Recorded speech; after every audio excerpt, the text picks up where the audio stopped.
બોલો સ્વામિનારાયણ ભગવાન કી શ્રી નર નારાયણ દેવની જય, શ્રી રાધા કૃષ્ણ દેવની જય.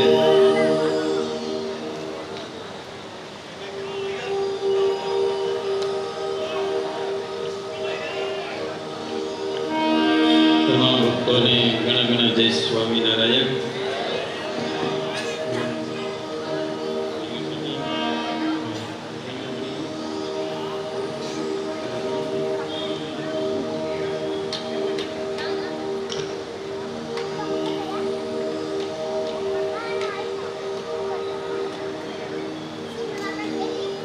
ઈષ્ટદેવ ભગવાન શ્રી હરિ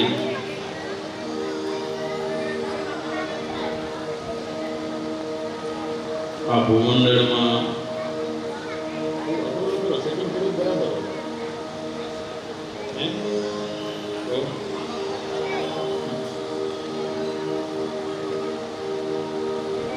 આ ભૂમંડળમાં પધારી અનેક મુમુક્ષુ આત્માઓને મોક્ષદાન આપ્યું છે.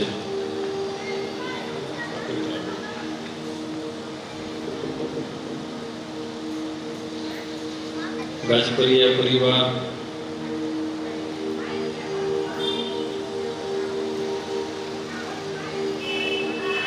માતા પિતાની પ્રસન્નતા માટે નાનું એવું સત્કર્મ જ્યારે સ્વામિનારાયણ ભગવાનના પટ્ટાંગણના મંદિરમાં કર્યું છે, એમાં શ્રીમદ ભાગવતનું પંચાહ પારાયણ ચાલી રહ્યું છે. કથા પ્રસંગ એ ચાલે છે. સુખદેવજી મહારાજ પરીક્ષિત રાજાને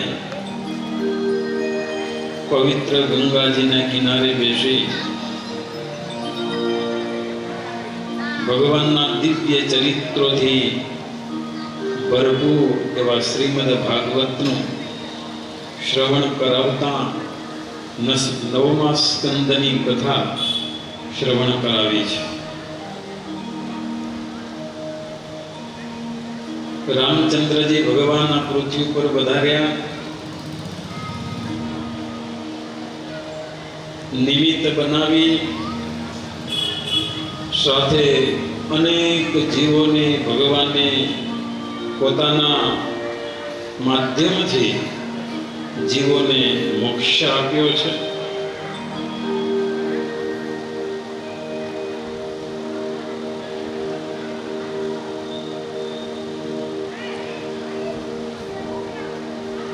સુખદેવજી મહારાજ પરીક્ષિત રાજાને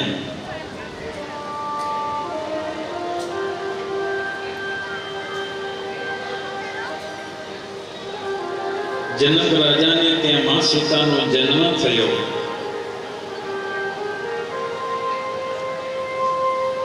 જનકપુરીમાં એની આગળની કથા સુખદેવજી મહારાજ પરીક્ષિત રાજાને સંભળાવે છે. ઇક્ષ્વાકુના પુત્ર નિમિ રાજા છે. નિમિ રાજાએ યજ્ઞ કર્યો અને એ યજ્ઞમાં વશિષ્ઠ ઋષિને આચાર્ય તરીકે વરણી કરી છે. હા બોલજો, નિમિ રાજા છે, યજ્ઞ કરવો છે, આચાર્ય તરીકે વશિષ્ઠ ઋષિને વરણી કરી છે. એ વખતે વશિષ્ઠ ઋષિ નિમિ રાજાને કહે છે કે રાજન, તમે મને આ યજ્ઞમાં આચાર્ય તરીકે રાખ્યા છે, તો એ પહેલા ઇન્દ્રએ મને પણ વરણી તરીકે આચાર્ય તરીકે એના યજ્ઞમાં રાખ્યા છે. માટે એમ કરો, પહેલા હું ઇન્દ્રનો યજ્ઞ કરાવી આવું, પછી તમારી પાસે આવી અને તમારી જે પ્રતીક્ષા તમારો યજ્ઞ છે એને હું પૂર્ણ કરાવીશ. ત્યાં સુધી તમે મારી રાહ જોજો. વશિષ્ઠ ઋષિને બંને બાજુથી દક્ષિણા લેવાનું એને મનનો સંકલ્પ થયો છે. નિમિ રાજા પાસેથી દક્ષિણા લો અને ઇન્દ્ર પાસેથી પણ દક્ષિણા લો, એટલે વશિષ્ઠ ઋષિને લોભ જાગ્યો છે. લોભ તમે જોયો છે? લોભ જોયો છે? લોભ. વશિષ્ઠ ઋષિને લોભ લાગ્યો છે. બંને પાસેથી દક્ષિણા લો. વશિષ્ઠ ઋષિ નિમિ રાજાને કહીને ત્યાંથી ચાલ્યા ગયા. ઇન્દ્રનો યજ્ઞ કરવો છે. આ બાજુ નિમિ રાજાએ વિચાર કર્યો, જીવન તો ક્ષણભંગુર છે, ક્યારે દેહ નાશ પામી જશે એનું કાંઈ નક્કી નથી, માટે વિલંબ કરવો એ સારું નહીં. યજ્ઞ કરવાનો સંકલ્પ કર્યો છે, શરીર પડે એ પહેલા સંકલ્પ પૂરો થઈ જવો જોઈએ. એટલે બીજા બ્રાહ્મણોને રાખી અને નિમિ રાજાએ યજ્ઞ ચાલુ કરાવી દીધો. જ્યાં સુધી ગુરુ વશિષ્ઠ મુનિ આવી ન જાય ત્યાં સુધીના સમયમાં બીજા બ્રાહ્મણો પાસેથી નિમિ રાજાએ યજ્ઞ ચાલુ થઈ ગયો છે. આ બાજુ ઇન્દ્રનો યજ્ઞ પૂરો કરાવી વશિષ્ઠ ઋષિ આવે છે. નિમિ રાજાના યજ્ઞમાં આવી ગયા. વશિષ્ઠ ઋષિ જોયું કે મારા વિના મને વરુણીમાં આચાર્ય તરીકે રાખેલા ને મને પૂછ્યા વિના યજ્ઞ આરંભ કરી દીધો, એટલે વશિષ્ઠ ઋષિ ક્રોધાયમાન થયા. એટલે વશિષ્ઠ ઋષિએ શાપ આપી દીધો છે, તારો અત્યારે દેહ પડી જા. તો નિમિ રાજા સામાન્ય કોઈ રાજા નહોતા, એમણે પણ શાપ આપી દીધો, તમારું પણ મૃત્યુ થાય. આપસમાં શાપ આપી દીધા. લો કેવા પુરુષો હશે.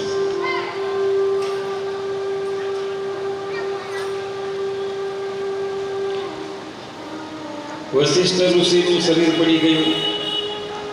ફરી મિત્રા વરુણને ત્યાં ઉર્વશી થકી જન્મ લીધો અને નિમિ રાજાને શરીરનું બંધન ગમતું ન હોવાથી યજ્ઞમાં પધારેલા દેવોએ પ્રાણીઓના નેત્રમાં નિમિ રાજાનું સ્થાન આપ્યું છે. આપણે જે આંખો બંધામણ કર્યું છે ને, મટકું માર્યું છે, નિમિ રાજા છે.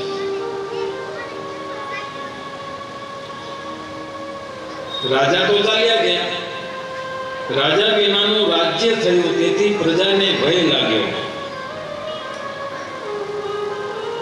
અરાજકતા ફેલાશે એવો વિચાર કરી મુનિઓએ નિમિના દેહનું મંથન કર્યું અને તેમાંથી એક પુત્ર ઉત્પન્ન થયો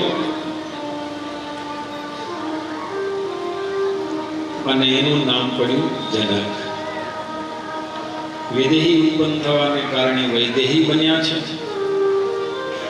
બાળકનું નામ મિથિલ પડ્યું. સમય જતાં તેમણે મિથિલાપુરી વસાવી. તેઓ જ્યારે યજ્ઞ માટે પૃથ્વી ખેડી રહ્યા હતા ત્યારે તેમના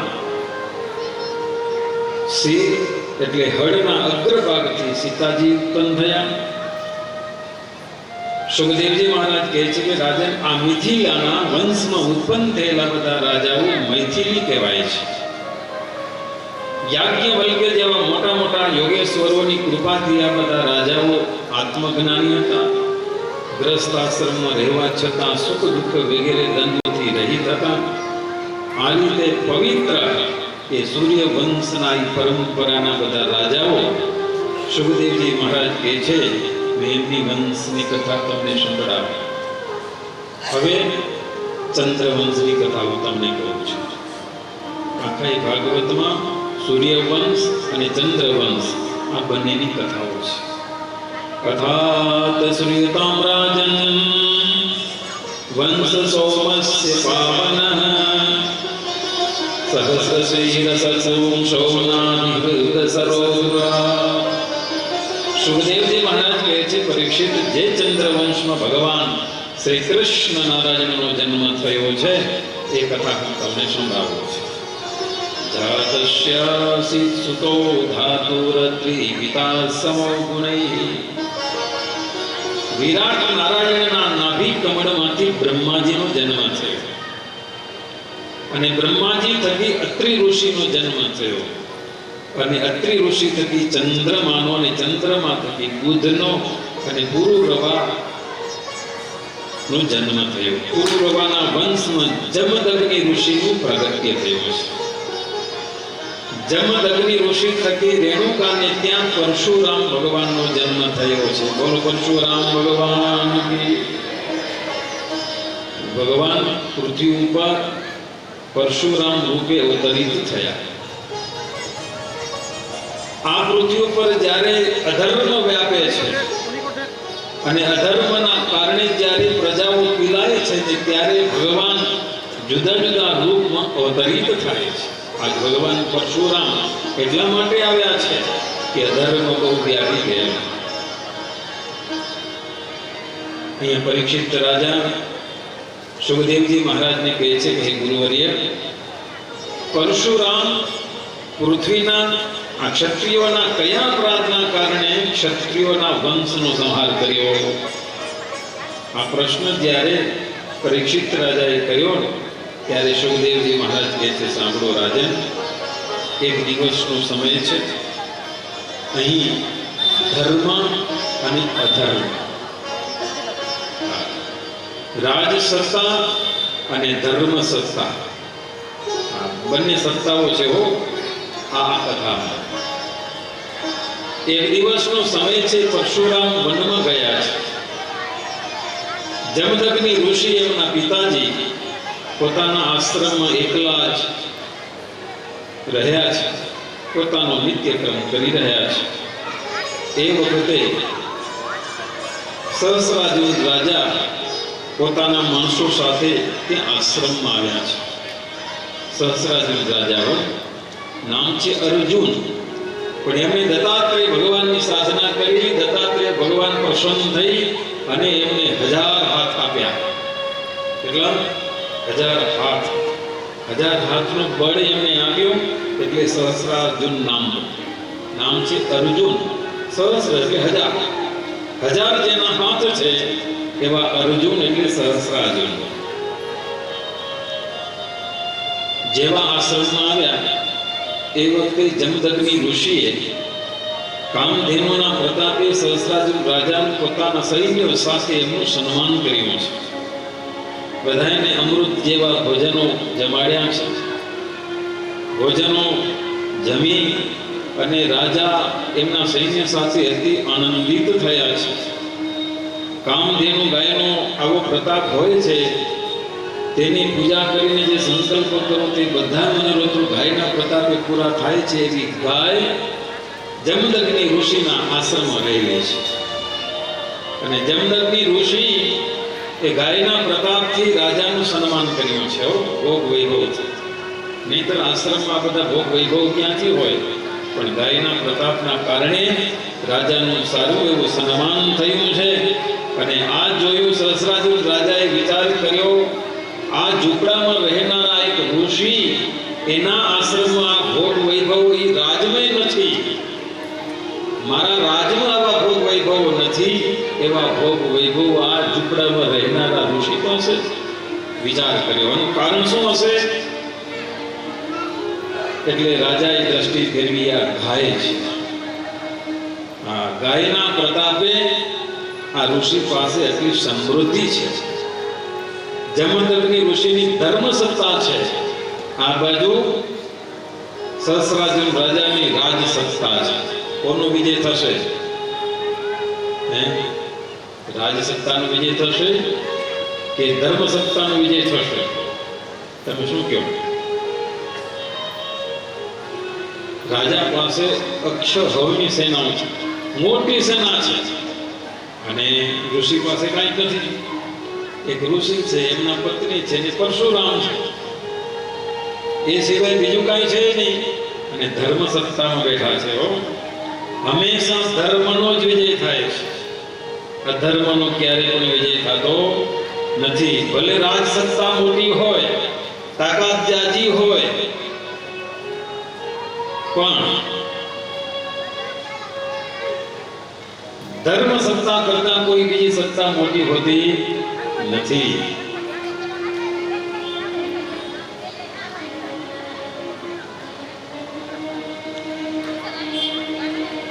ઋષિને કહ્યું, સહસ્રાર્જુન રાજાએ, આ તમારા આંગણામાં બાંધેલી આ ગાય છે, એ ગાય મને આપી દે. ત્યારે જમદગ્નિ ઋષિ કહે છે, રાજન, આ કામધેનુ ગાય અમને દેવતાઓએ આપેલી છે અને દેવતાઓએ અમને યજ્ઞ હોમ કરવા માટે આપી છે, અને એ ગાય દાનમાં મળેલી પાછી કોઈને અપાઈ નહીં. જમદગ્નિ ઋષિએ ના પાડી ત્યારે સહસ્રાર્જુન રાજા, આ ગાય તો મારા રાજમાં જ શોભે, અને એને લાલચ લાગી અને સૈન્યની આજ્ઞા કરી કે જાઓ આ ગાયની સાથે વાછડાને લઈને આપણી માહિષ્મતી નગરીમાં લઈ જાઓ. જમદગ્નિ ઋષિ ના પાડે છે, આ દેવતાઓ અમને આપી છે, તમારા માટે શોભનીય નથી, અમારા માટે છે. જમદગ્નિ ઋષિ ના પાડતા રહ્યા, બળજબરીથી રાજાએ ગાયને લઈ અને માહિષ્મતી નગરીમાં ચાલ્યા ગયા છે.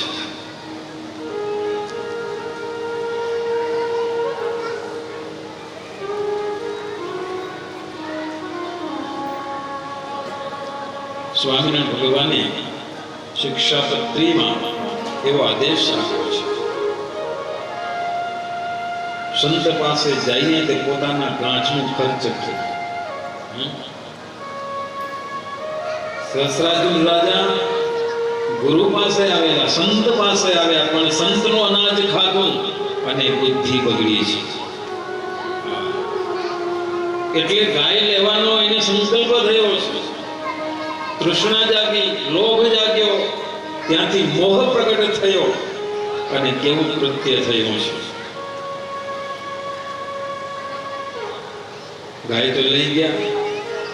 આ બાજુ જમદગ્નિ ઋષિ પરશુરામને યાદ કરે છે. પરશુરામ, ઓ પરશુરામ, પિતાજીનો અવાજ સંભળાણો એટલે પરશુરામ પહોંચી આવ્યા. હો, અને ઉદાસ ચહેરામાં બેઠેલા જમદગ્નિ ઋષિને જોઈને પરશુરામ કહે છે કે પિતાજી, આમ ઉદાસ ચહેરે કેમ બેઠા છો? ત્યારે જમદગ્નિ ઋષિ કહે છે, દીકરા, સહસ્રાર્જુન રાજા બળજબરીથી આપણી ગાય લઈ ગયો છે. ત્યારે પરશુરામે કહ્યું, પિતાજી ચિંતા ન કરશો, હું અત્યારે જાઉં છું, ગાયને લઈને આવીશ. આમ કહી અને પરશુરામ હાથમાં કુવાડી લઈને અને પહોંચી ગયા માહિષ્મતી નગરીમાં. હો, તમે જોયું છે માહિષ્મતી નગરી? જોઈ છે? નથી જોઈ? એક દિવસ યાત્રા કરજો. સમજે ને? ભગવાને આપણને આર્થિક રીતે સુખ્યા રાખ્યા હોય ને તો થોડીક યાત્રા કરી લેવી.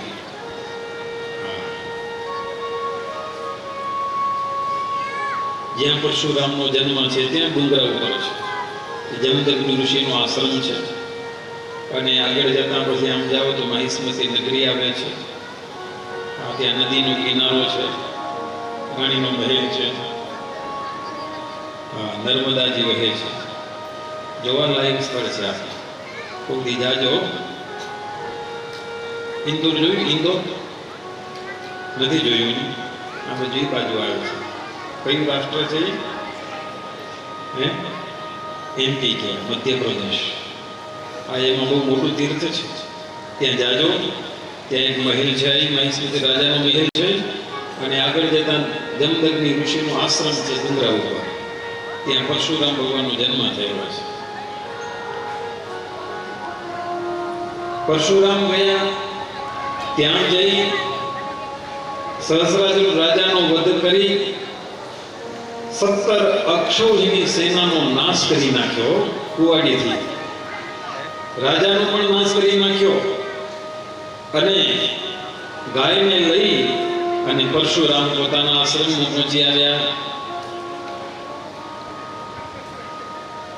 દત્તાત્રેય ભગવાનની રાજા ઉપર અતિ કૃપા હતી અને એટલું બળ આપેલું 1000 હાથનું. પણ જ્યારે ઋષિઓનો અપરાધ થાય છે ને ત્યાં તાકાત ખતમ થઈ જાય છે. હા, સત્તા હોય પણ એમાં જો અધર્મ પ્રવેશ કર્યો તો એ રાજ સત્તા કોઈ કામમાં આવતી નથી. રાજાનો વશ થઈ ગયો, ગાય આશ્રમમાં આવી ગઈ. પરશુરામ આવીને પિતાજીને કહે છે, પિતાજી ગાય આવી ગઈ છે હો. અને પિતાજી એટલા સમર્થ પુરુષ હતા, જમદગ્નિ ઋષિ જાણી લીધું કે સહસ્રાર્જુન રાજાનું માથું કાપીને આવ્યા છે, સૈન્યનો નાશ કરીને આવ્યા છે, એટલે ઉપદેશ આપે છે એવું પરશુરામને. પરશુરામ, તું કામ તો કરી આવ્યો પણ તું નિંદિત કામ કરી આવ્યો. વયમ હિ બ્રાહ્મણાસ્તાત ક્ષમયા પૂજ્યતામ ગતા યયા લોક ગુરુર્દેવ પારમેષ્ટે મગાત પદમ ક્ષમયા રોચતે લક્ષ્મીર બ્રાહ્મી શૌરી યથા પ્રભા ક્ષમીણામાસુ ભગવાન સ્તુષ્યતે હરિશ્વર. હે પરશુરામ, તે થોડુંક અધર્મનું કામ કરી આવ્યું છે. રાજાનું તો માથું કાપી આવ્યો. આપણે તો બ્રાહ્મણ છીએ, તો ક્ષત્રિયનું માથું કાપીએ. આપણો ધર્મ છે ક્ષમા રાખવાનો, અને આપણે જગતમાં પૂજાઈએ છીએ તો ક્ષમાના કારણે પૂજાઈએ છીએ. ક્ષમા અને સંતોષ એ સદગુણના પ્રતાપે આપણી ધરતી ઉપર પૂજા થાય છે. આપણે ભૂદેવ કહેવાઈએ છીએ, આપણે શક્તિશાળી છીએ. એનો અર્થ એ નહીં કે રાજાનો વધ કરી નાખવો, અને ક્ષમા વડે જ આપણે બ્રહ્મ તેજને પામેલા છીએ, સૂર્ય જેવા પ્રકાશમાન છીએ. અને આવી ક્ષમા રાખવાથી ભગવાન તત્કાળ પ્રસન્ન થાય છે. તમે તમારો ધર્મ ચૂક્યા છો, માટે તમે પ્રાયશ્ચિત કરો. કોણ કહે છે? ભગવાનને પણ પ્રાયશ્ચિત કરાવે છે. ઓ જમદગ્નિ ઋષિ, તમે આ કામ કરી આવ્યા છો, પ્રાયશ્ચિત કરો. પ્રાયશ્ચિતમાં શું કરવાનું? રાજ્યો મૂર્ધાભિષક્તસ્ય વધો બ્રહ્મવદાત ગુરુ. તમે જાઓ, ભારતની યાત્રા કરવા જાઓ, ભારત દેશની યાત્રા કરીને આવો, આ તમારું પ્રાયશ્ચિત. આપણે બ્રહ્મ હત્યા લાગી છે. આ શું? બ્રહ્મ હત્યા કરતા પણ રાજ હત્યા છે ને બહુ મોટી છે, માટે જાઓ. એટલે પરશુરામ કુવાડી લઈને યાત્રા કરવા નીકળી પડ્યા. એકદાશ્રમતો રામે સભ્રાતરી વનમ ગતે વૈરમ શિશાદ્યૈ સૌલભ્ય ચિત્રાલ્પાગમત. સુખદેવજી મહારાજ કહે છે, પરીક્ષિત રાજન, પરશુરામ ભારતની યાત્રા કરીને પાછા પરત થયા, અને એક દિવસનો સમય છે. પરશુરામ પોતાના ભાઈઓની સાથે વનમાં ગયા છે. આ બાજુ સહસ્રાર્જુન રાજાના પુત્રો પિતાજીનું મૃત્યુ થયું એનો વૈરનો બદલો લેવા માટે જમદગ્નિ ઋષિના આશ્રમમાં આવ્યા છે. અને જમદગ્નિ ઋષિનું માથું કાપી અને માહેશ્વતી નગરીમાં લઈ ગયા. જેવું હામે તેવું પરશુરામ રાજાનું માથું કાપીને લઈ ગયા. અને આ બાજુ એના 5000 દીકરાઓ હતા, એ પણ જમદગ્નિ ઋષિ માથું કાપીને લઈ ગયા.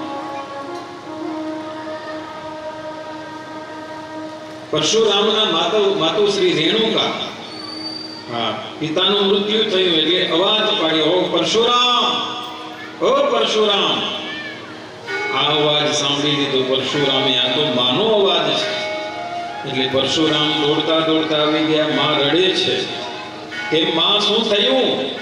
જુઓ તો તમારા પિતાનું માથું કપાઈ ગયું છે. હા, તમે માથું કાપીને લઈ આવ્યા તો એના દીકરાઓ આવ્યા હતા 5000 દીકરાઓ. કેટલા હતા? કેટલા? આખું ગામ 5000 દીકરાઓ.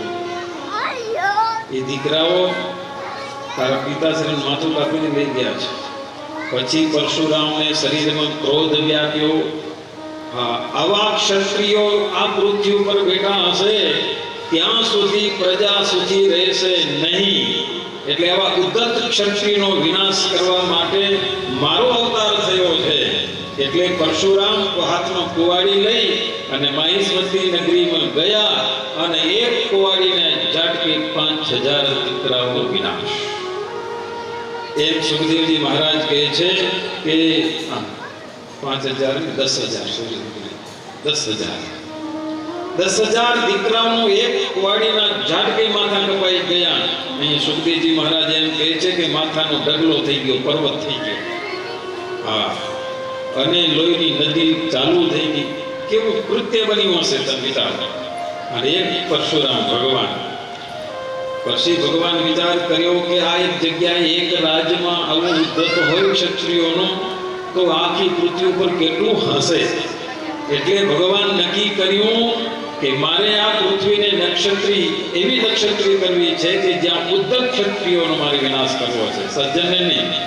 હા, આવા ઉદ્ધત જેનાથી માણસો બ્રાહ્મણો બધા પીડાતા હોય એવા ક્ષત્રિયોનો વિનાશ કરવો છે. એટલા માટે ભગવાન પૃથ્વી ઉપર 21 વખત ફર્યા અને જ્યાં જ્યાં ઉદ્ધત ક્ષત્રિયો હતા, જ્યાં ધર્મને હાનિ પહોંચાડતા હતા, એ બધા ક્ષત્રિયોનો પરશુરામ ભગવાને વિનાશ કર્યો છે. પછી પાછા એ પોતાના આશ્રમમાં આવી ગયા. પિતાનું મસ્તક લઈ એ પાછા માથું ઉપર મૂક્યો ને સંધાઈ ગઈ. કેવું આશ્ચર્ય લાગે ને.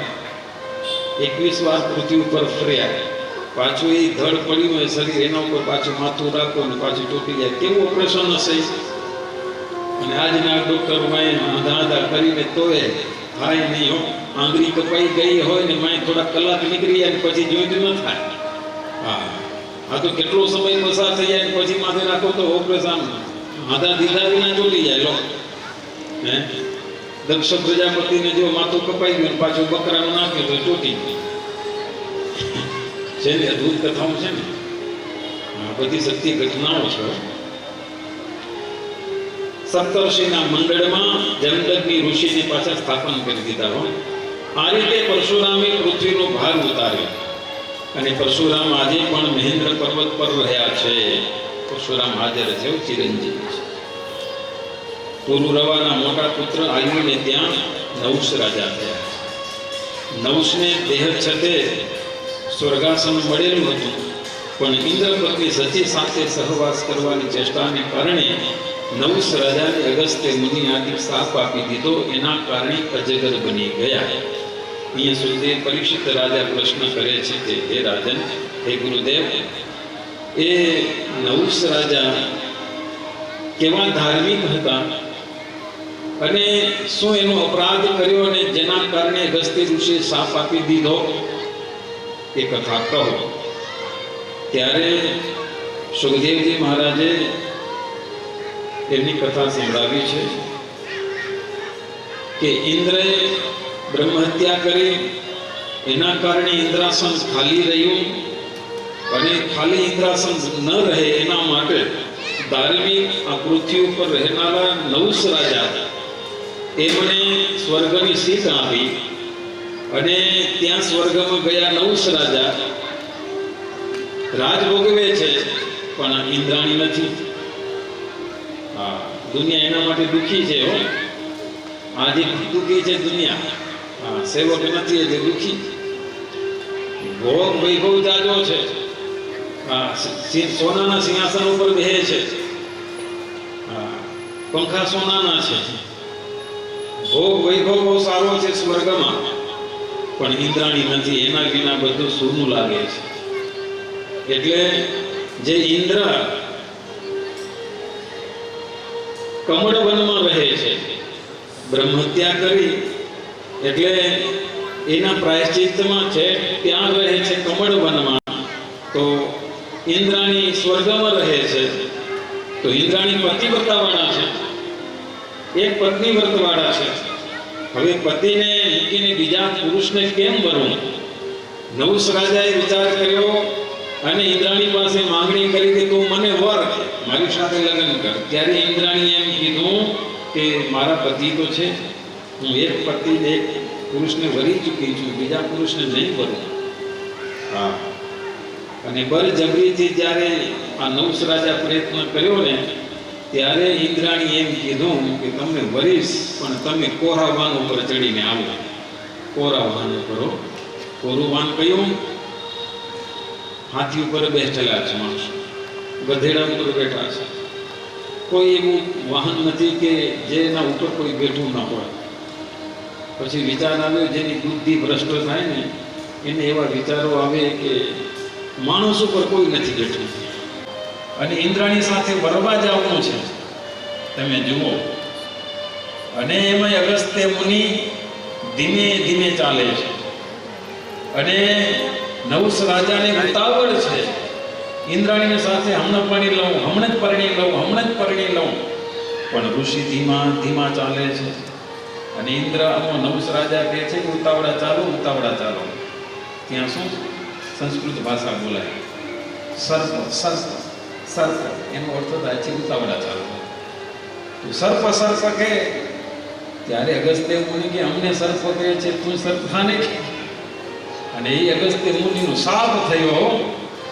અને એ નવસ રાજા સાફ થઈને નીચે પડ્યો. લ્યો,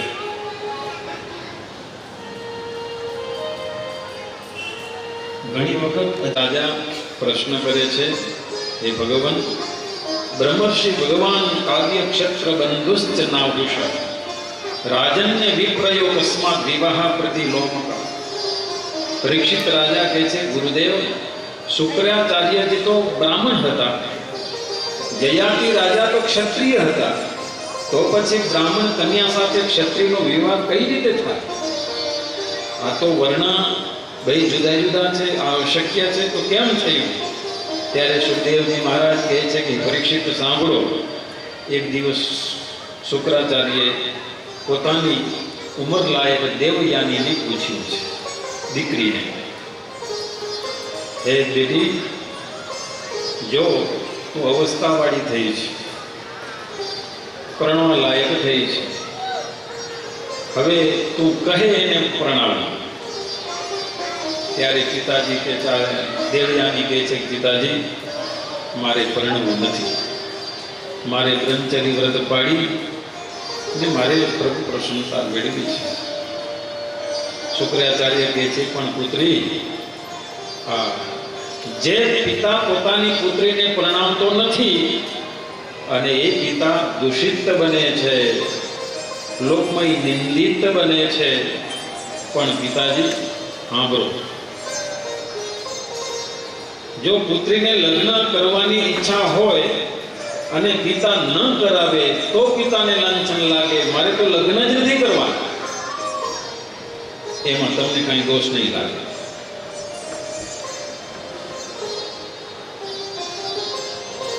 દૈત્યોના ગુરુ શુક્રાચાર્ય મૃત સંજીવની વિદ્યાના જાણકાર હતા, વિદ્યાભ્યાસ કરાવતા. બૃહસ્પતિનો પુત્ર કચ્છ એ શુક્રાચાર્ય પાસે સંજીવની વિદ્યા ભણી રહ્યો હતો. આ બંને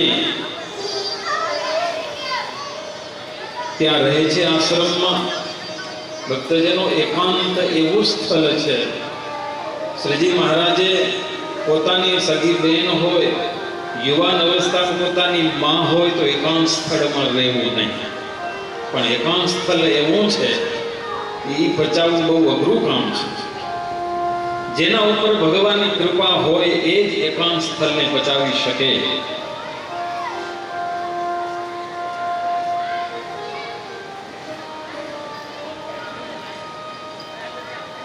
આ બંનેને એકાંત સ્થળ મળ્યું અને એના કારણે દેવયાનીનું મન બગડ્યું,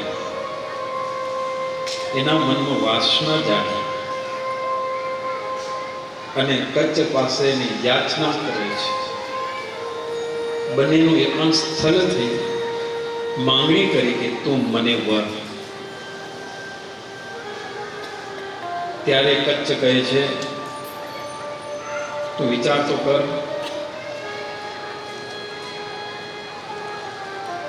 તું મારી બેન તરીકે કહેવાય, હું તમારા પિતા પાસેથી વિદ્યા ભણું છું, હું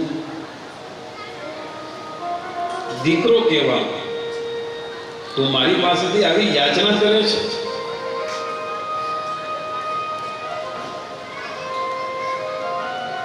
આ તો નહીં બને.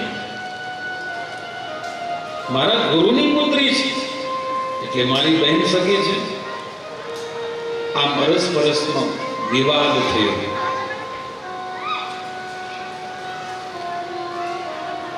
દેવયાનીની ઈચ્છા ભંગ થવાથી દેવયાનીએ કચ્છને સાપ આપી દીધો. તું મારી વાત માનતો નથી, માટે મારા પિતા પાસેથી જે તું વિદ્યા ભણ્યો છે એ વિદ્યા ભૂલી જઈશ. અને કચ્છ કોઈ સામાન્ય નતા. એમને પણ સાપ આપીને કહ્યું, જા, તું ધર્મની સા વાત સમજતી નથી તો તને કોઈ બ્રાહ્મણ પુરુષ નહીં મળે. પરસ્પર સાપ કોઈ ક્ષત્રિય પુરુષ સાથે તારા લગ્ન થશે. આમ પરસ્પર શાપ થયા. એકદા દાનવેન્દ્રસ્ય સર્વેષ્ઠા નામ કન્યકા સખી સહસ્ર સંયુક્તા ગુરુપુત્ર્યા ચ ભામિની. એક દિવસે બન્યું એવું, શાપિત પામેલા દેવયાની અને અસુરના રાજા વૃષપર્વાની પુત્રી સર્વેષ્ઠા એ પોતાની સખીઓ સાથે નદીમાં સ્નાન કરી રહી છે.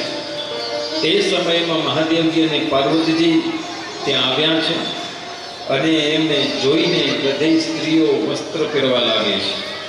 એમાં ભૂલથી દેવયાનીનું વસ્ત્ર શર્મિષ્ઠાએ પહેરી લીધું. ભૂલમાં દેવયાનીનું વસ્ત્ર શર્મિષ્ઠાએ પહેરી લીધું.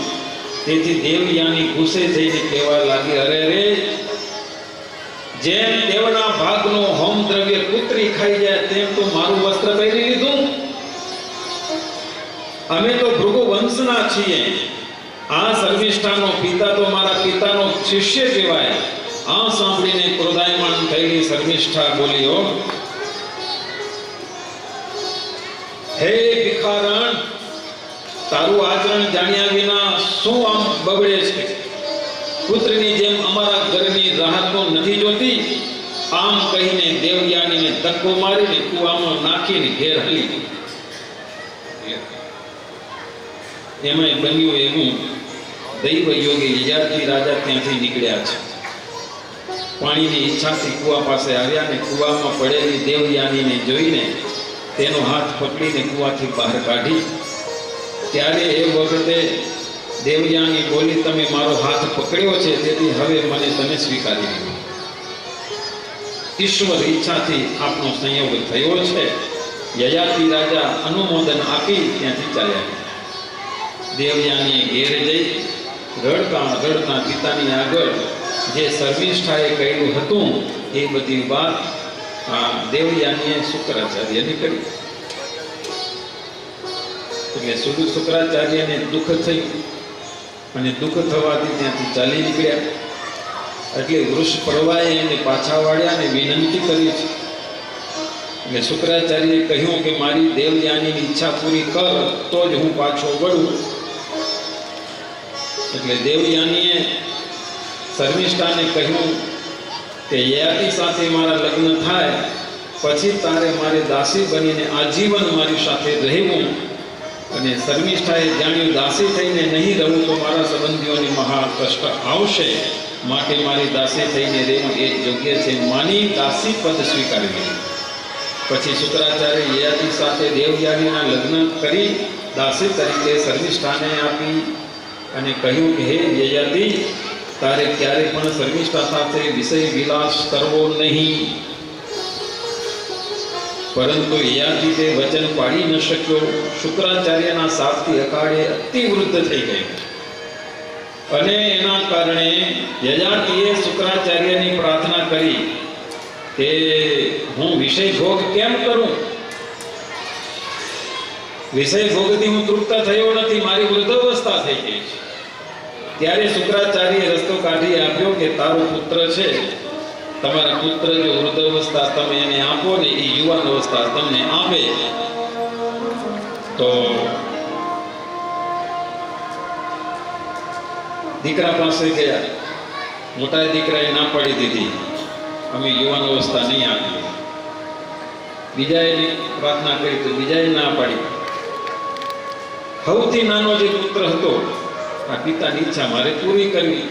યુવાન અવસ્થાએ દીકરાએ પિતાજીને આપી અને પિતાજીની વૃદ્ધ અવસ્થા દીકરા. કોના માટે? માત્ર એક વિષયના સુખ આટો કરીને.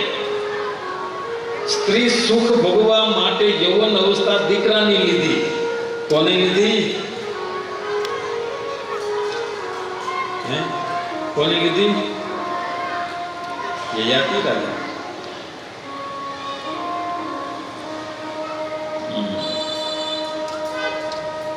તરુણાવસ્થાથી યયાતિએ 1000 વર્ષો સુધી સુખ ભોગવ્યું. 1000 વર્ષો છતાંય તો યયાતિ રાજાની વિષયની તૃપ્તિ થઈ નહીં.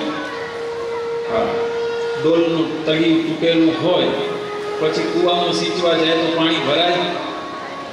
એમ વિષયનું પાતાળ ફાટી ગયું છે. કોઈ દિવસ ભરાય નહીં, તૃપ્ત થાય જ નહીં, થાય જ નહીં. આખી જન્મો જન્મ હલ્યા જાય ને તોય પણ વિષયની તૃપ્તિ થતી નથી. આમ 1000 વર્ષો સુધી યાચી રાજાએ વર્ષો સુધી સુખ ભોગવ્યા, છતાંય તૃપ્તિ થઈ નહીં. એક દિવસ એવો આવ્યો, યયાતિ રાજાને વિચાર આવ્યો, અધર પતન તરફ આવી દ્રષ્ટિ મારી કેમ ગઈ? આવા વિચારો આવ્યા. એટલે તરત જ એમને તીવ્ર વૈરાગ્ય થયો. તેને યુવાની પાછી પુત્રને આપી અને પાછી વૃદ્ધાવસ્થા સ્વીકારી લીધી. પછી પોતાને ધિક્કારવા લાગ્યા કે મેં આ શું કર્યું?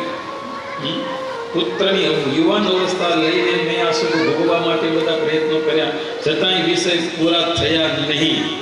એટલા માટે શાસ્ત્રો કહે છે, એટલા માટે શાસ્ત્રો પુકારે છે, વિષયની પાછળ ચાલ્યો જાય, આખી જિંદગી પૂરી થઈ જાય તો એ વિષય તૃપ્ત થતા નથી. વિષય આશા કોઈની ગેઢી થતી જ નથી, પણ આશા રાખનારો માણસ હંમેશા ગેઢો થઈ જાય છે. એમ વિષય કોઈ દિવસ તૃપ્ત થતા નથી, પણ વિષય ભોગવનારો એ પોતે ભોગવાઈ જાય છે. યયાતિ રાજાને વૈરાગ્ય થયો અને યુવાન અવસ્થા પાછી દીકરાને આપી દીધી.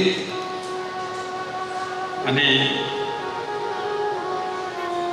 તૃષ્ણાથી ઘેરાયેલા મનને વિષયો ભોગવવાથી ક્યારેય પણ તૃપ્તિ થતી નથી. શરીર વૃદ્ધ થાય પણ તૃષ્ણા વૃદ્ધ થતી નથી. અને પુત્રોને રાજ્ય સોંપી વનમાં ચાલ્યા ગયા, ભગવાનની ભક્તિ કરી અને અંતે ભગવાનના ધામમાં ગયા. આ યયાતિ રાજાની કથા સુખદેવજી મહારાજે પરીક્ષિત રાજાને સંભળાવી છે. સુખદેવજી મહારાજ કહે છે કે પરીક્ષિત રાજન, હવે હું રાજા પુરુના વંશનું વર્ણન તમારી આગળ કહું છું, તેને તમે સાંભળો. જે વંશમાં તમારો જન્મ થયો છે, પરીક્ષિત રાજાને કહે છે, અને એ પુરુ રાજાના વંશમાં દુષ્યંત, અને દુષ્યંત રાજાના વંશમાં રંતિદેવ રાજા થયા. અને એ રંતિદેવ રાજા એટલા ધર્મિષ્ઠ પુરુષ હતા અને ચારે દિશામાં દરેક જગ્યાએ કીર્તિ ગવાયેલી હતી. કીર્તિ ફેલાયેલી હતી. પરોપકારી હો તો આ રંતિદેવ રાજા જેવા હોય. એક દિવસનો સમય છે, પરિવાર સાથે એના રાજ્યમાં સંકટ આવી ગયું. વરસાદ પડ્યો નહીં, દુકાળ ઉપર દુકાળ પડ્યા, લગાતાર દુકાળ પડ્યા. અને એના કારણે ક્યાંય પાણી પીવા મળે નહીં, ક્યાંય ખાવા ન મળે. આમ કરતા 48 દિવસો ખાધા પીધા વિના હાલ્યા ગયા. જેટલું રાજ્યમાં અનાજ પાણી હતા એ બધા માણસો માટે આપી દીધું. એમ કરતા 48 દિવસ ઉપવાસ થયા. 49મા દિવસે સવારે તેમને કોઈએ રાંધેલું અન્ન આપ્યું અને કોઈ પુરુષે જળ આપ્યું. તેને જમવાની જ્યારે એ તૈયારી કરે છે ને, એવામાં કોઈ અતિથિના રૂપમાં એક બ્રાહ્મણ આવે છે. તેમાં ભગવાનની ભાવના કરી એમને પણ અન્ન આપી દીધું અને બ્રહ્મદેવતા ભોજન કરીને તો ચાલ્યા ગયા.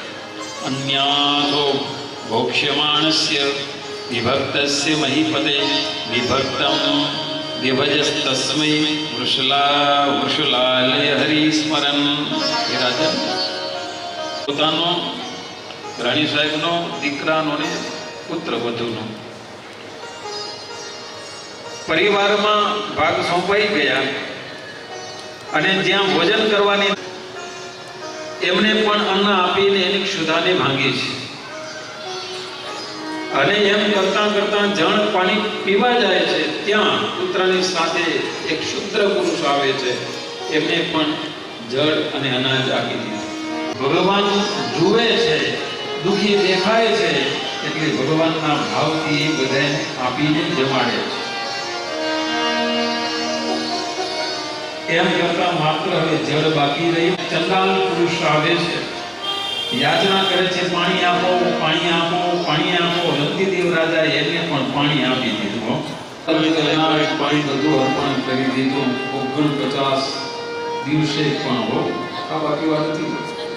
આપણે એક દિવસ ખાવા ના મળ્યું તો શરીર ઢીલું ભેગું રાખી બીજા માટે પછી આ તો 49 ઉપવાસ સાથે રહ્યા છે. ભૂખ્યો દુખ્યો તરસ્યો અને એનાથી આપણે પરોપકાર કરતા શીખી. તમે જુઓ, આ આખી આ પ્રકૃતિ છે. પ્રકૃતિમાં પાણી છે, નદીઓ છે, વૃક્ષો છે, ગાયો છે, જેટલા આપણને માણસને ઉપયોગી છે એ બધાએ પરોપકાર કરે છે. તમે જોયું છે, ઝાડમાં છે, જેમ કે આંબો છે, એ કેરીઓ પોતે ખાય છે, નારિયેલ છે, પોતે પાણી પીવે છે. તમે એક ઝાડમાં જુઓ, કોઈ પોતે પોતાનું ફળ નથી ખાતું. ગાય પોતે દૂધ નથી પીતી. નદીઓ પોતે પોતાનું પાણી નથી, બીજાને માટે વહે છે. આપને શીખવાડે છે. એટલે કાક કવિ થઈ ગયા, એને ભજન લખ્યું છે, 2 કડી આપણે ગાઈ.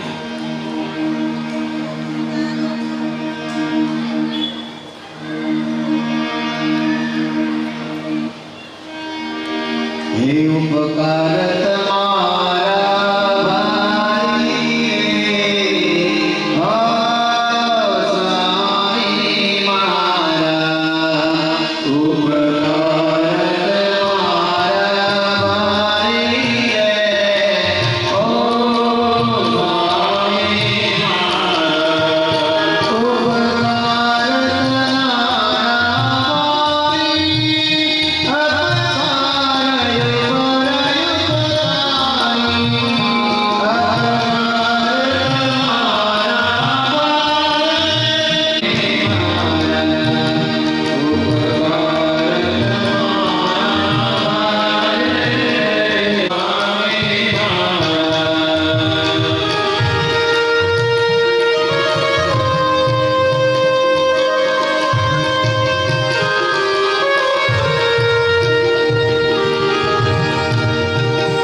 ફળ નથી ખાતા રે, ઉપકારી એનો આત્મા રે.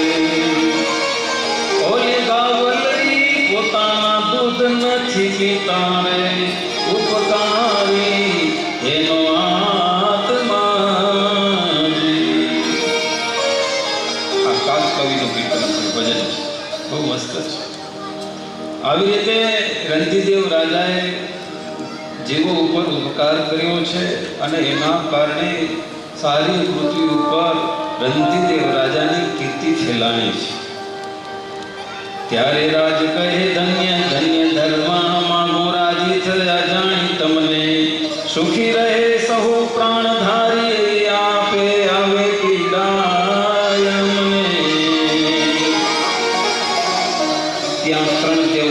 થયા બ્રહ્મા વિષ્ણુ ને મહેશ અને દર્શન આપ્યા ને કહ્યું છે કે માગો માગો, તમારી આ પરોપકારી સ્વભાવ જોઈને અમે અતિ પ્રસન્ન થયા છીએ. ત્યારે રાજા કહે છે કે મારે બીજું કંઈ જોઈતું નથી, તમે રાજી થયા એ જ બસ પ્રસન્નતા, એ જ મોટી છે. હું એ જ માગું છું, આ તમામ પ્રજા સુખી થાય. મારા રાજનો વિસ્તાર થયો છે. હવે આપણે સુખદેવજી મહારાજે 9મા સ્કંદની સમાપ્તિ કરી છે. 10મા સ્કંદમાં ભગવાન શ્રી કૃષ્ણ આ પૃથ્વી ઉપર પ્રાદુર્ભાવ થવાના છે. આ કથા પ્રસંગમાં આપણે એ કથાને આગળ ધપાવીએ. હવે જે ઉત્સવ કરનારા હોય ને બધે તૈયારી કરી રાખજો. ક્યાં ગયા નાના બાળકો? બધા રેડી છે?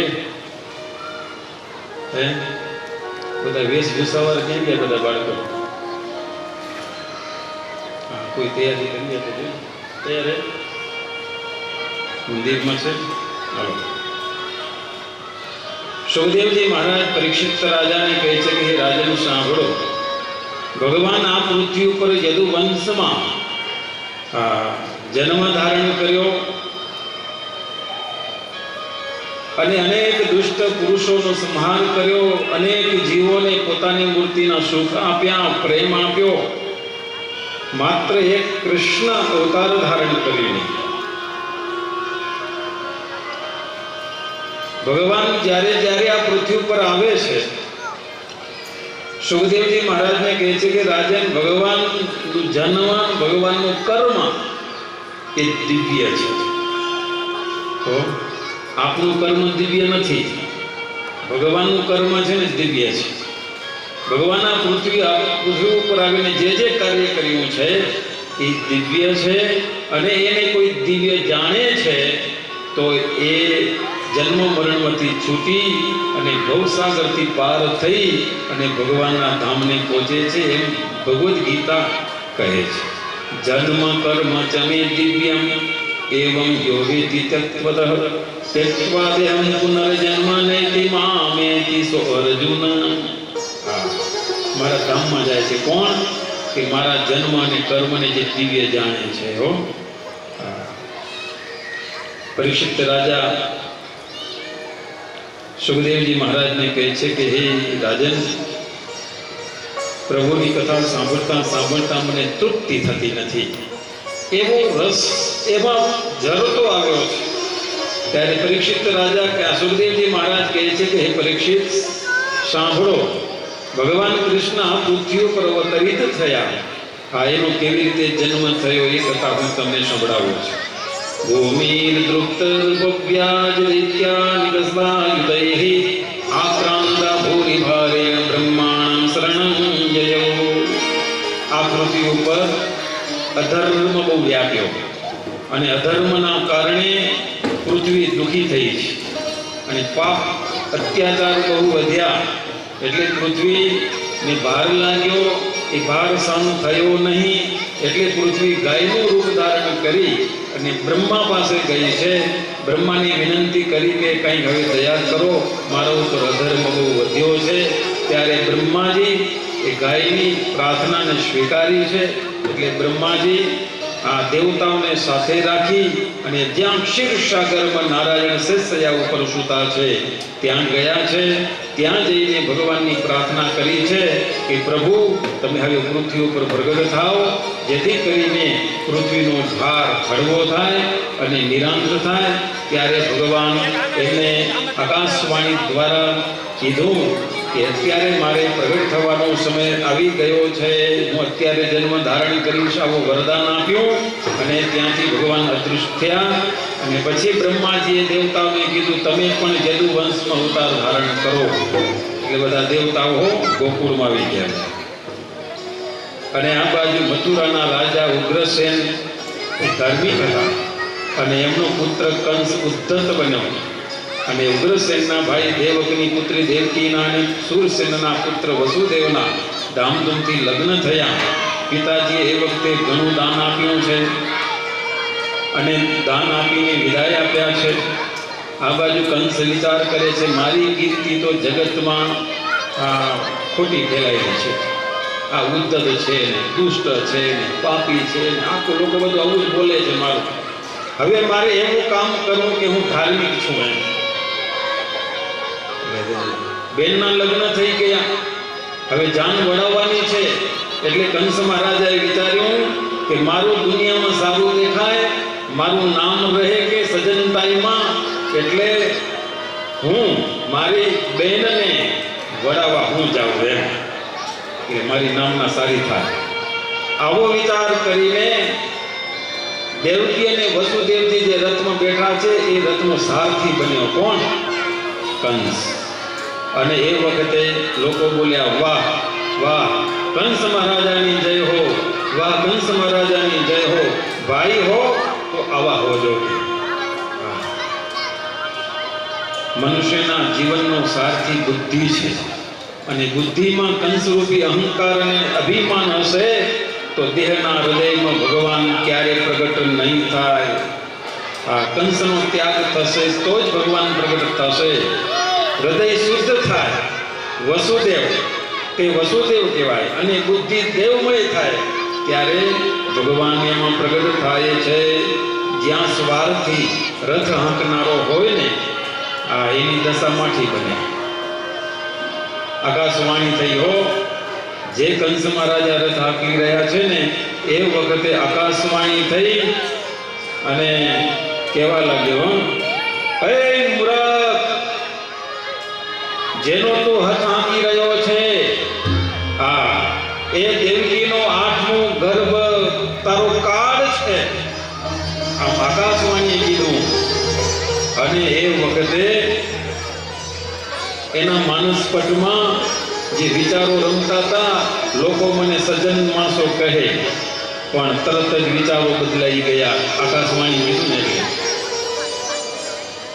અને મ્યાનમાંથી તલવાર કાઢીને લગામ તો ક્યાંય મૂકી દીધી, અને તલવાર જ્યાં દેવકીને મારવા જાય ને ત્યાં તો વસુદેવજી હાથ ડાલી લીધો હો. શ્લાઘનીય ગુણેશ્વર ભાઈ ભગવાન ભોજ કરરાજ. હા, તમે તમારા આ ભોજ રાજને તમે આમ નિંદિત કરશો. હા, પ્રશંસનીય દુનિયામાં એ ભોજ રાજનું કંટક રાજ્ય છે, તમે એને નિંદિત બનાવશો, એમાંય તમારી બેનની તમે હત્યા કરશો, આવું નિંદિત કર્મ કરશો. કંસ કહે, જગતને જે બોલવું હોય એ બોલે, પણ હું કોઈનાથી ડરતો નથી. આ દેવકીને હું મારી નાખીશ. એનો 8મો ગર્ભ મારો કાળ છે. વસુદેવ કહે છે, કંસ, મૃત્યુ તો કર્મને આધીન છે. જેનો જન્મ થયો છે એક દિવસ મૃત્યુ થવાનું જ છે, કોઈ એને રોકી શકવાનું નથી.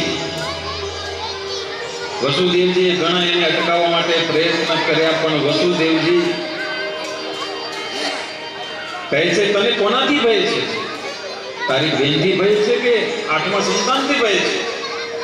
ત્યારે કંસ કહે છે કે મને બેનથી ભય નથી, એના 8મા ગર્ભથી મને ભય છે. તો જા, હું વચન આપું છું કે દેવકીના જેટલા દીકરા જન્મશે એ હું તમને આપી દઈશ. બસ.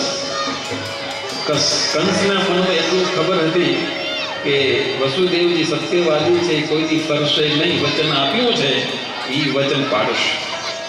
ત્યાંથી કંસ મહારાજે ભાગી છૂટ્યા હો. પાછા ઘેર આવી ગયા. વસુદેવ દેવકીને કહે છે, દેવી હવે કરશો શું કરવું? હવે જે સારું થાય એ કરીએ. કે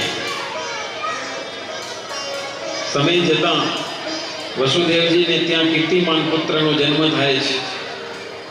સત્યવાદી હોવાના કારણે એ પુત્રને લઈને કંસ મહારાજાને આપ્યો. કંસ મહારાજા વિચાર કરે કે મને 8માંથી ભય છે, પણ આનાથી ક્યાં મને ભય છે? પાછો આપી દીધો. વસુદેવજી વિચાર કર્યો, આ કંસનું કાંઈ નક્કી નહીં ને, આની બુદ્ધિ તો ફરેલી છે.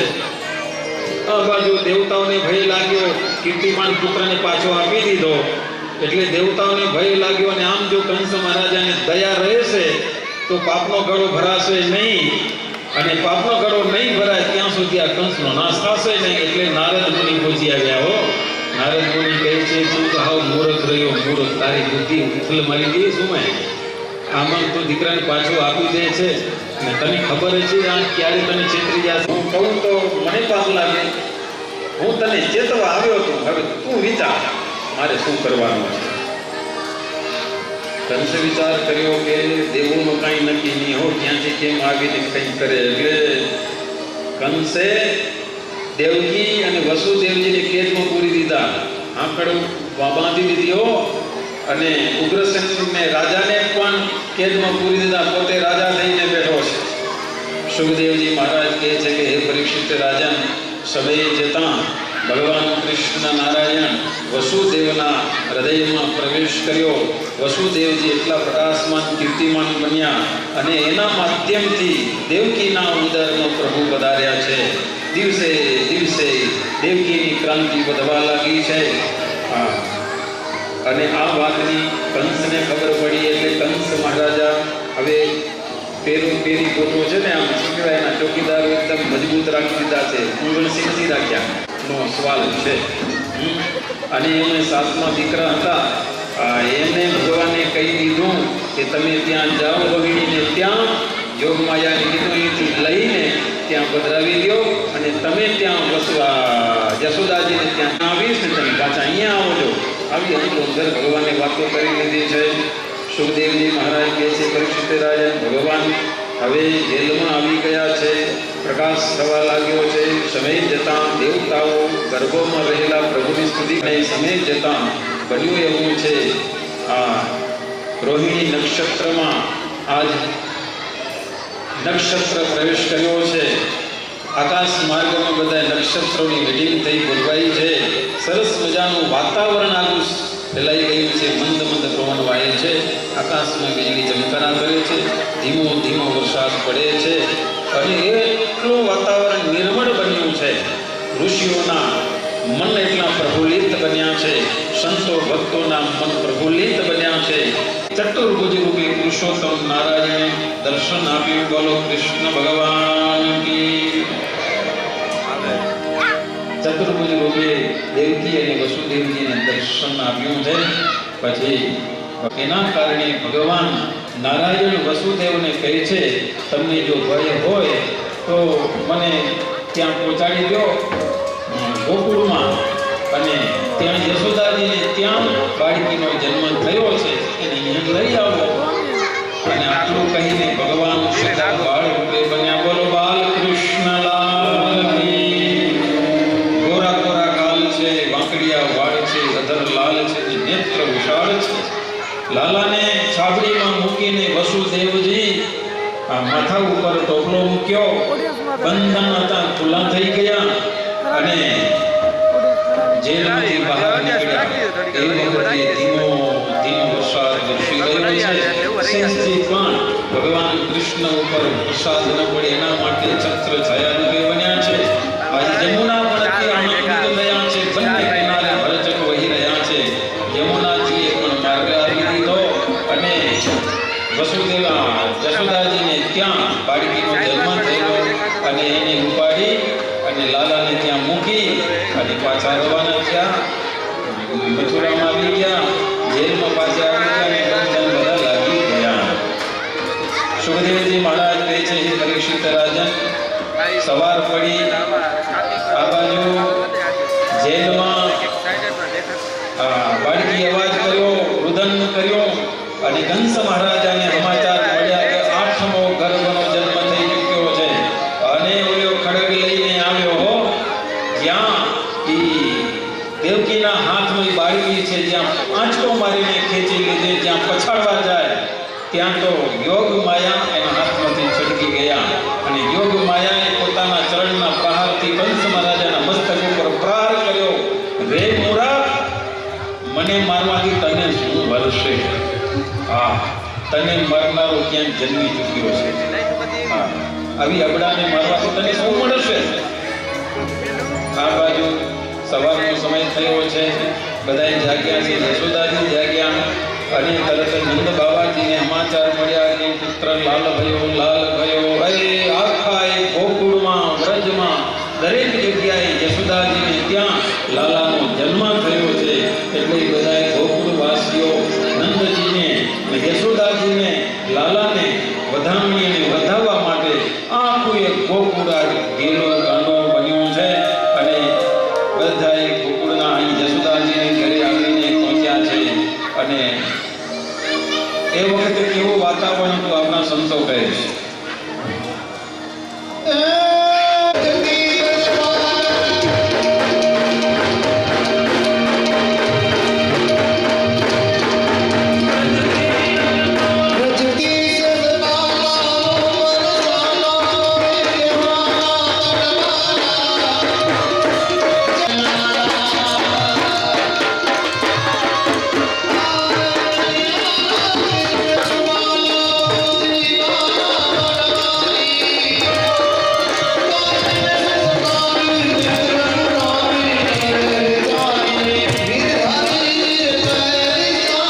કનૈયાલાલ કી જય, કનૈયાલાલ કી.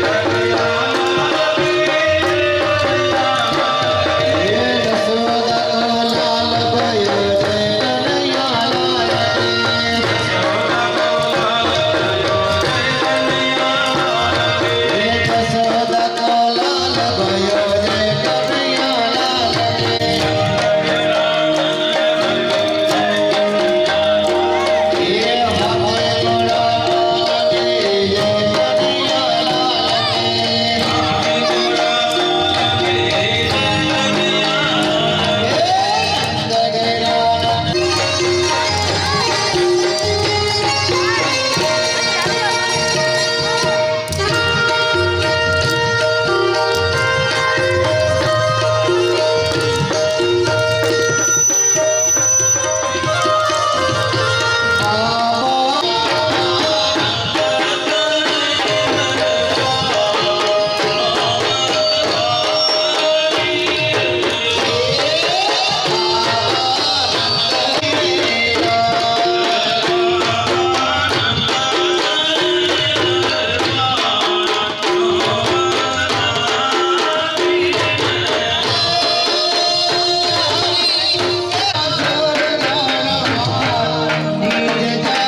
ભાઈઓની સભામાં ખૂબ સરસ રાસોત્સવ થયો છે.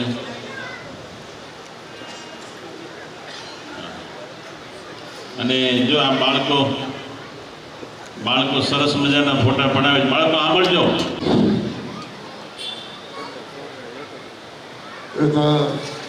હરિભક્તોને ઘણા ઘણા જય ઉદારા જાણે જો અવાજ આવે ને ક્યાંથી અવાજ આવે ખબર નહીં. છોકરાના રૂમવાનું બંધ થઈ ગયું અને અવાજ ક્યાંથી આવેલો? બહારથી આવે કે અંદરથી? જુઓ તો ક્યાંથી અવાજ આવે? અવાજ કોણ કરે ને? છોકરા કરે કે છોકરીઓ કરે કે બારે તો આપણે કાંઈ કરી ન શકીએ. સમજ્યા? જો હવે આ પર જો 2 મિનિટ વાત કરીશ. ગાજપરિયા પરિવારની ઈચ્છા હતી અને નાનપણમાં એ વાસ્તુ કરવા આવે છે ને, વાસ્તુ એક મકાનનું વાસ્તુ હતું. ત્યાં આપણા શિવજીભાઈ ને રામજીભાઈ ને ગાજપરિયા પરિવારવાળા બધા ભેગા થઈને આવ્યા આવું કરે વાસ્તુ કરવા આવ્યા હતા. ત્યાં કે સામે અમને કથા કરી છે. સંતો કહે છે એમ કરો ને, બીજું મંડળ આવે ને કથા કરજો, અમે નવરા નથી, કેમ નથી, સમય નથી. ગાજપરિયા પરિવારવાળા કહે સ્વામી હવે બીજું કાંઈ નિર્ધાતા નથી, શરીરનું કાંઈ નિર્ધાતા નથી, અમને હમણાં જ કથા કરવી. હવે આવતે વર્ષે કઈ કથા થાય કઈ ન થાય. પછી શિવજીભાઈ ને રામજીભાઈ હતા ને, સ્વામી કરી દો ને કથા તમે કરી દો. જો હવે સંતો નવરા નથી. આજે મને ભીમજી દેવજી વેકરિયા મને પૂછ્યું સ્વામી સભામાં તમે નતા ક્યાં કહેતા? કે મેં કીધું અમે આ એ જો ખત્રીવાડે તળાવ હોય ને, ખત્રીવાડ તળાવ જોયું તમે? એ કરે વૃક્ષારોપણ હતું. ધનભાઈ શાકજોગી રામપરના એના નિમિત્તે આ લોકો બગીચો બનાવ્યો, ભક્તિ બાગ બનાવ્યો છે. ભક્તિ બાગ ત્યાં વૃક્ષારોપણ કરવા અમે ગયા હતા. હવે ત્યાં બીજા આઝાદી સાધુ આવ્યા હતા, ભુજથી સાધુ આવ્યા હતા, અમે ગયા હતા. રામપુર નવા જૂનાવાસના શાકભાજી ભાઈઓ આવ્યા હતા. હવે થયું એવું હોય, પૈસા તમારે કરે ઘણા, પૈસા વધી ગયા તમારે કરે ને આ કથા કરવાનો, ગુસ્સો કરવાનો, અને સાધુ ને ભાઈઓ નવરા નથી. સમજ્યા? હવે અમને ઠીક થયું, સારું થયું. પેલા એક ફેર જાનમાં ગયા હતા, દાદા ખાતાની જાનમાં જવાનું બંધ થઈ ગયું એટલે આ ઠીક થયું, નવરા થયા અમે. અને ભાઈ પહેલાં મૂલે જતા શાકભાજી ભાઈ, એ બંધ થઈ ગયું, મૂલે જવાને એટલે ઠીક છે. સમજ્યા? ને તો શાકભાજી ભાઈઓને જવાનું ઘણું અને સાધુને જવાનું ઘણું. રોજ અમને ક્યાંક ને ક્યાંક જવું પડે રોજ. જાય એમાં ફાયદો એટલે ખરાબ નથી. જાય તો જો ગાડી એસી વાળી ગાડી આવે અને ઓકળે જાય તો પ્રસાદી સારી મળે. અમને આવી રીતે સાકર નથી મળતી. એ કાજુ આવે કે પેંડા આવે કે બરફી આવે, દૂધ આવે, છે ફાયદો ઘણો સાધુને. પણ આવા જવાનું સાધન વધી ગયો. સમજ્યા? બહુ વધી ગયો એટલે પાર વિનાનો. હવે જો દહીસરાની કથા પૂરી કરી પછી અમને એમ નાળ પર જાય એટલે સ્વામી સિદ્ધિનંદન સ્વામી અમારા બે સ્વામી વાળાસરનો પાટોત્સવ કરવા જવાનું. એ પછી રોકાઈ ગયા ત્યાં. બીજે દી વાળાસરનો પાટોત્સવ કરવા ગયા. હવે પાટોત્સવ 11:30 પૂરો તો 12 વાગે આવ્યા દહીસરા. 12 વાગે તો બેસરા ઉપાડ્યા. એટલે ગાદલિયા જાય ને, ગાદલિયાને ઘોડે સમજા પૂજા પાઠ બાંધીને આવ્યા અહીંયા. એ પૂજારી આમાં મળે બંધ કરીને જતા ઘણું અમે આવ્યા અહીંયા કે રોકાશું. સમજ્યા? એટલે હવે સાધુને આવા જવાનું થયું ઘણું. અને ભગવાને પૈસા દીધા તમને ઘણા. અને ગાજપરિયા પરિવારની ઈચ્છા હતી એના સામે અમને કથા એ કરી છે. પછી આ શિવજીભાઈને એ કથાવાળા વખત આવ્યા હતા સરલીમાં. સરલી અમે કથા કરતા હતા ત્યાં. સરલીવાળા અમને નડ્યા. એની સામે અમને કથા કરી પાટોત્સવની તબદીની. તો અમારા સચિદાનંદ સ્વામી ગયા હવે કેમ ક્યાં કથા ક્યાં કરશું અમે? માનમાની કથા હાલે રહી. હવે તમને ખબર ક્યાં કથા હાલે? જો એક કુંડલીમાં કથા હાલે, સુપરમાં કથા હાલે રહી, પ્રસાદી મંદિરમાં કથા હાલે રહી, અને નાળપરમાં કથા હાલે રહી. સમજ્યા? એ કથા ને કથા ને હરિભક્તો બીજાને ક્યાં વાપરે? એમ જ પૈસા વાપરે ને ક્યાં વાપરે? ગાયોને સમજ્યા? હવે એવું નથી પહેલાંની ઘોડેની કથા કરી. જો અમે માટીમાં જઈએ, માટીમાં હરિભક્તો પોતે કે સ્વામી બપોર પછી વાડીથી ગામમાં આવો, મંદિરમાં આવો તો માટીમાં એક ટાઈમ કથા થઈ ગઈ. અમારે પોરમાં એટલે અમારા વચનામની કથા હતા ને તો એ કથા થઈ જાય. જેને મારણ કર્યું હોય એક ટાઈમ કથા થાય પછી બચી એ કથા નહીં. એ અહીંયા કરે જો પછાડે થઈ ગઈ 4 થી 6. અને હું તમે હવે એ કથા કરી ધામમાં જાય ને, ધામમાં પછી મોટા જગર કરવા પોરા પછી જબરા એમ એને કથા આવા જગર થઈ જાય. ધામમાં જાય તો કથા બેઠારી મામા પૈસા હોય અને પ્રસાદી એ જઈ જાય. તો સરસ થઈ ગયો. તો આનંદ થયો, તો રાજી થયા. અને પારણે એમાં ભગવાનને ઝુલાવે છે. પારણે લઉં તો બહુ સરસ. લો બધા હરિભક્તોને ઘણા ઘણા જય સ્વામિનારાયણ. બધા હરિભક્તો બેઠા હજો અને આરતી પણ બેઠા બેઠા જ ઉતારશો એટલે બધાને દર્શન થાય.